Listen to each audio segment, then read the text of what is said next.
things just... All those people. I didn't realize that. That's really interesting. Yeah. The really wild stuff that's being done in the Amazon is Lidar. Oh, I know. Where they're finding all this evidence of these ancient structures that were just overcome by the jungle. Have you seen the Honduran lost city of the monkey god? Yes.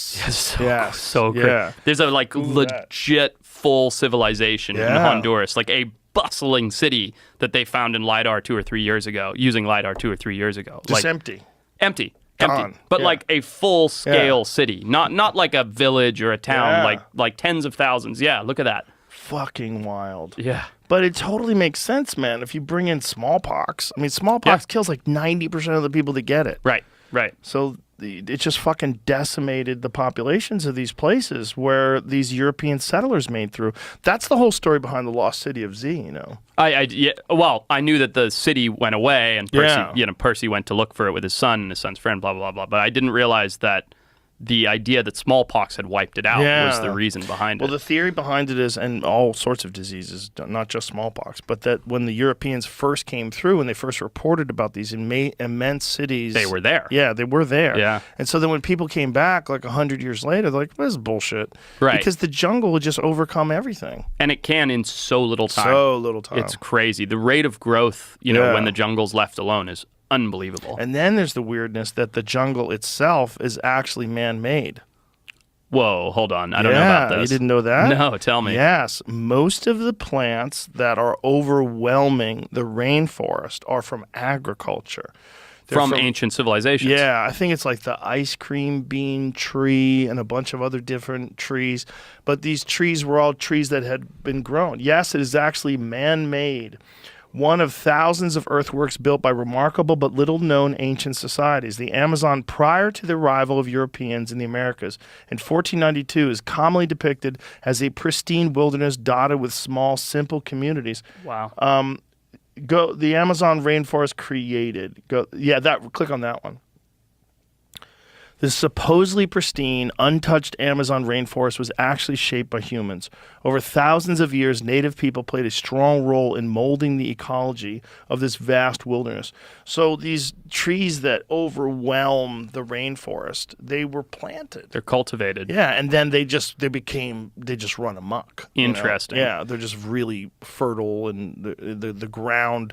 They had developed this type. Was it called terra preta? Terra preta, is that what it's called?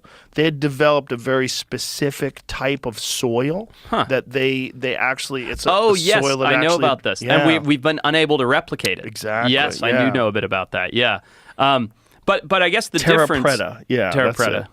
But I guess the difference being those were all native plants, right? So while the Amazon may have been cultivated by different tribes in the Amazon, they're not getting those plants or trees from anywhere but the immediate surrounding area, right? I mean, maybe not immediate, but within the South Americas. I'm not exactly sure. Right? Because it's not like they're importing olives from Spain, right? Like they're using the resources. Yeah, I don't think they're saying they're invasive. I'm just thinking they're cultivated. But that's fascinating. Yeah, it's amazing. You certainly don't think of that. And you don't think of, at least in today's world, I don't think of the Amazon as being populous. I mean, I'm not talking about Manaus and cities. I'm talking about the wild Amazon. You don't think of civilizations being able to impact that much vastness. Graham Hancock thinks there was 20 million people living in it. 20 million? Yeah. Wow.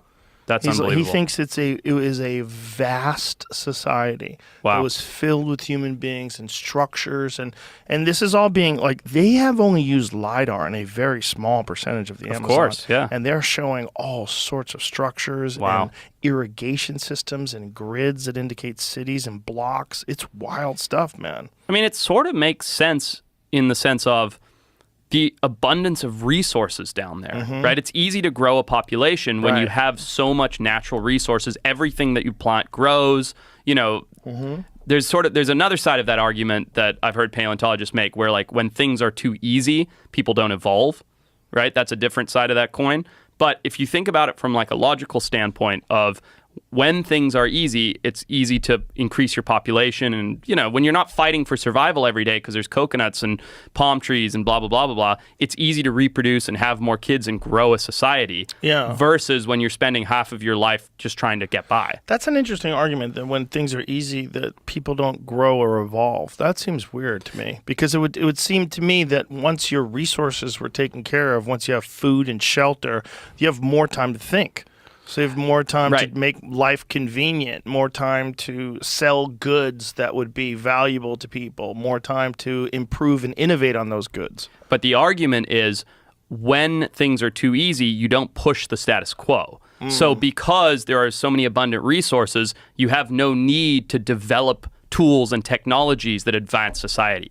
So the argument, I don't remember the scientist that said this, is basically if you look along the band of the equator, those are at this time, and this is an older publication, I believe, those were the least developed societies in the world. As you get further away from the equator, up into the not the Arctic, but like up into Scandinavia and so on and so forth, you get more and more advanced civilizations. Because when there's a hard winter coming or it's just harder to survive, even though there's abundant resources, you need to adapt and overcome and develop in order to prepare for that winter, in order to prepare for a famine time period versus when it's all just available to you at any time. The reason why that doesn't make any sense is Egypt. Sure.